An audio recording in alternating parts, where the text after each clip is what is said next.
Thanksgiving had barely begun when Iris leaned back in her chair, twirled her wine, and said loud enough for the whole table to catch it. Still single. Lotus. At 34, that's rough. No whisper, no hesitation. A clean, deliberate strike. Mom froze. Dad stared at his plate. No one defended me again. I set my fork down, feeling years of swallowed hurt settle into something sharper. I wouldn't worry about me, I said. I'm married. The room went silent. Even the old hallway clock seemed to stop. They didn't know it yet, but that one sentence was about to tear our family wide open. I grew up in that house. Same creaking floors, same framed photos lining the hallway, same pine-scented candles. My mother lit every holiday, as if smell alone could convince people we were a picture-perfect family. But perfection only works from a distance. Once you got close, you could see the cracks, the way conversations always tilted toward Iris, the way Dad shrank whenever conflict approached, the way Mom's eyes softened only when her younger daughter walked into the room. I used to think I imagined it. Kids tell themselves stories to survive the imbalance. But somewhere between my 20s and my 30s, the pattern sharpened. Every milestone of mine was quietly minimized, while every milestone of Iris's became a family production. When Mom and Dad forgot my college graduation because Iris had a can't-miss sorority event, they insisted it was an unfortunate overlap. When they skipped my birthday dinner 2 years in a row because Iris was touring wedding venues, "You know how important this is for her," Mom had said, like my existence was an optional update. When I moved to Seattle and bought my condo without help, I sent photos. They never asked how it felt to do that alone. The truth was, they didn't ask much about my life at all. And yet every holiday I still made the drive home. 4 hours each way. I brought pies, flowers, gifts. I tried. Maybe too hard. Evan used to tease me gently about it. You don't have to earn a place that should already be yours. I'd smile like it didn't hurt, like I didn't wonder deep down if maybe I did. Walking into the house that afternoon, I felt the familiar tightening in my chest. The entryway looked the same as always, the heavy mirror Mom adored, the coat rack leaning a little to the left, the faded rug Iris ruined in high school, and somehow never got blamed for. But I wasn't the same. Something in me had shifted long before Thanksgiving, some quiet part that stopped hoping they'd notice I wasn't okay. When I stepped into the kitchen, Mom hugged me with one arm while stirring gravy with the other. "Lotus, sweetheart, you made it," she said, voice light but distracted. No question about my drive, my work, my life. Her next sentence was already about Iris's honeymoon plans. Dad gave me a tired smile over a pot of mashed potatoes. I scanned the room. Iris wasn't there yet, but her presence was. Photos from her wedding, big white dress, expansive venue. Her beaming next to Colin covered the fridge like it was a shrine. My own wedding photo, not a single one, not even a printout. My stomach knotted. 8 months. 8 months since I'd mailed those invitations, tracked them, called, emailed, checked in. 8 months of silence from all of them. Mom finally glanced at me. "You did bring the cranberry sauce, right?" "Of course. That was my role, show up, contribute, stay quiet." I set the dish down and realized something unsettling. This was the first holiday where I wasn't sure why I'd come, habit maybe, or the tiny hope that this time might be different.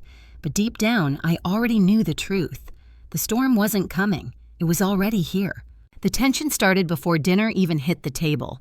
Iris breezed in 20 minutes late, her heels clicking across the hardwood like she owned every step. She kissed Mom on the cheek, hugged Dad like she hadn't seen him in years, then gave me a quick glance, barely a nod, like I was a distant coworker she couldn't fully place. "Traffic was insane," she announced, shrugging off her coat. "Colin dropped me off so he could park. Partners don't get holidays off, you know." Mom's eyes glowed with pride, the kind she reserved only for Iris. That's what happens when you marry someone successful. The words weren't aimed directly at me, but they hit just fine. We moved toward the dining room, and I heard Iris whisper something under her breath, soft enough to hide, sharp enough to cut. Mom laughed, quick and brittle. Dad cleared his throat in that familiar way, the one that meant he'd heard something he wouldn't address. By the time we sat down, the hierarchy was already set, Iris front and center me as background noise. It was a role I had played my entire life, spoken over, brushed aside, expected to absorb whatever casual cruelty slipped out under the table. But something was different in me this year. The words didn't sink into the same old place. They hovered unsettled, like they were looking for somewhere new to land. Mom launched into a fresh recap of Iris's wedding. She never tired of reliving it. The venue had a wait list, but Iris found a way. And the flowers, oh Lotus, you should have seen them, breathtaking. I had seen them twice, online, alone. Then Iris smirked, swirling her wine. Yeah, it was perfect. Everything went exactly the way it should. Honestly, I don't know how we'd top it. A beat. Not that anyone's competing. My jaw tightened. It was always like this. Every achievement of hers elevated, every part of me minimized. Flashbacks hit me in quick cuts, Mom leaving my 8th grade recital early to pick up Iris from practice. Dad missing my scholarship dinner because Iris needed help with a project. Birthdays, graduations, milestones, all swallowed by Iris's orbit. And the worst part, I used to excuse it. I used to believe that maybe they didn't mean it. But tonight, watching Iris's smile sharpen each time our parents laughed, I felt the truth settle. She wasn't careless. She was deliberate. And as she clinked her glass eyes glittering with the comfort of being untouchable, I knew she was heading somewhere. A jab was coming. And this time, I wasn't the same girl who would just swallow it. Dinner should have been ordinary, dry turkey, overcooked beans, Mom fussing with the gravy like she could fix the entire family by whisking harder. But the air had weight to it, a heaviness that made every clink of silverware sound louder than it should. I sat at my old spot across from Iris, the seat I'd taken my whole life, the seat where I learned to make myself smaller. Colin finally arrived and slipped into the chair beside her. He gave me a polite smile, the type people offer when they don't know whether to greet you or ignore you. Iris leaned into him immediately. Her voice bright and theatrical, an audience of 4 was enough for her to perform. As plates were passed around, Mom kept steering the conversation back to Iris, her honeymoon stories, her new place, her holiday travel plans. Dad nodded along, occasionally adding a quiet, like he couldn't risk choosing the wrong moment to speak. Then Iris turned her attention to me. So she said casually, spearing a piece of turkey, Lotus. Her tone stretched. My name sweetened it until it turned sour. At 34, still being single. Is that a choice now? Mom inhaled sharply. Colin put down his fork. Even Dad looked up. I felt the comment hit, but not the way she intended. It struck something solid this time, something long past boiling. I wiped my fingers on the napkin and looked at her fully. That's interesting, I said softly. Why do you assume I'm single? Iris blinked, thrown off for a second. Well, are you not? The room paused, waiting. I heard the clock in the hallway ticking unevenly, like it wasn't sure it wanted to keep going. I set my napkin down. I'm married. Silence. Complete paralyzing silence. Mom's spoon froze midair. Dad's jaw tensed. Colin stared at Iris like waiting for direction. But Iris, she laughed. A quick patronizing sound. Right, married, sure. To who I didn't answer her. I didn't need to. What mattered wasn't her disbelief, it was that I had finally said it out loud, in the one place where they'd never expected me to have anything worth announcing. Mom leaned forward, her voice low. Lotus, darling, if you were married, you would have told us. I did, I replied. No, honey, you didn't. I did. I repeated, calmer this time. 8 months ago. Their faces fell in sequence, confusion. First, then denial, then something sharper, fear. Iris scoffed, masking her tightening shoulders. Come on, we never got anything. Not an invite, not a call, nothing. I held her gaze. You didn't get them because someone made sure you wouldn't. Her smirk twitched. Excuse me? Mom's voice trembled. What are you implying, Lotus? I didn't answer her either. Instead, I reached for my phone, sliding it slowly onto the table like placing a card in the middle of a poker game. Iris's hand went rigid around her wine glass. She knew something was coming, maybe not what, but enough to recognize the shift in power. Dad swallowed hard. Lotus, what are you talking about? I tapped the screen and opened the first file. And when the light from the phone reflected off the silver of the tableware, the room seemed to tilt like the entire house leaned in to listen.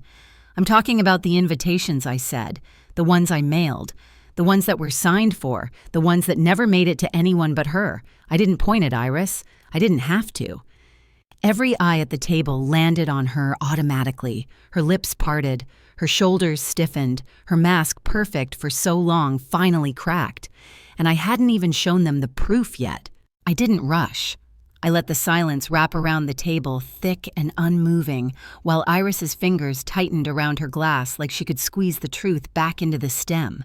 "This is ridiculous," she muttered. "Nobody got anything from you, Lotus. If you were actually married, which I doubt you would have made sure we knew." I turned the phone so everyone could see the screen. I did make sure. The first record was simple. A tracking history. 5 envelopes, 5 destinations. Delivered, signed for, all on the same morning. Dad leaned closer, squinting. Signed. By who? I zoomed in.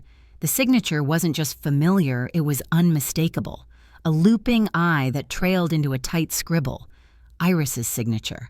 I watched the color drain from her face before she forced a laugh that didn't belong in her throat. "Anyone can sign for mail, Lotus. Delivery people mess things up all the time." "They didn't," I said, "because I checked. Twice. And the carrier confirmed it was received at this house." Mom's eyes flinched at the word confirmed, as if it poked through whatever denial she wanted to hold on to. Dad's breathing grew shallow. Colin glanced between them all like he'd suddenly been dropped into a conversation he didn't understand. I swiped to the next screen. "Email activity logs." "Here," I said. "The electronic invitations. They were opened from this house's IP, then deleted." Mom clasped her hands. "Maybe your father opened it by accident." "I didn't," Dad said abruptly, voice cracking. "I don't even check that inbox." That alone was a revelation. Dad rarely contradicted Mom and almost never in front of company.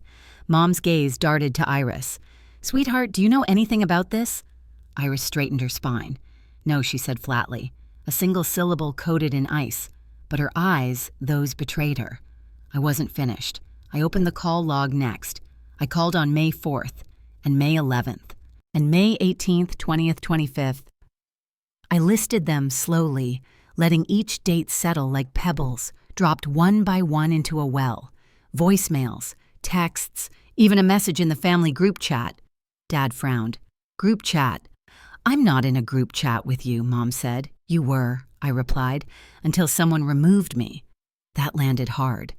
Even Colin shifted. "Iris," Mom whispered. Iris slammed her palms onto the table so suddenly the silverware rattled. "Why are you attacking me because you didn't get the attention you wanted? Because your life isn't as exciting as mine?" I almost laughed. Not because it was funny, but because it was so familiar.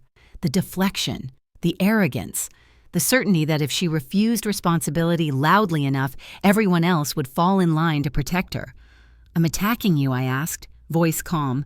"You're the one who made sure my wedding happened without my family." Her jaw twitched. "I didn't do anything." "Yes, you did," I said. "You signed for the mail. You opened the emails. You deleted them. And you let me think for 8 months that I meant that little to all of you." Mom gasped softly. Dad closed his eyes. And Iris, she broke. Not all at once, but in tiny fractures I could finally see. "You're so dramatic," she snapped. "You always have been. You take everything personally." "I got married," I said, "and none of you came." That stopped her. Stopped all of them. Dad swallowed. "Lotus, why didn't you call again? Or come in person if it mattered that much?" A spark of old pain lit inside me, but I didn't raise my voice. "I did call, over and over. I sent reminders. I begged. I gestured to the logs. I chased the people who should have been chasing me."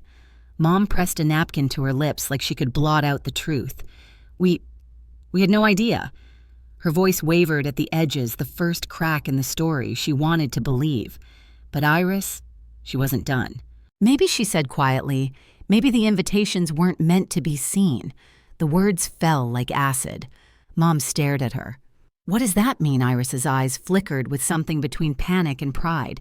"It means she whispered that it wasn't a big deal. Her little beach wedding.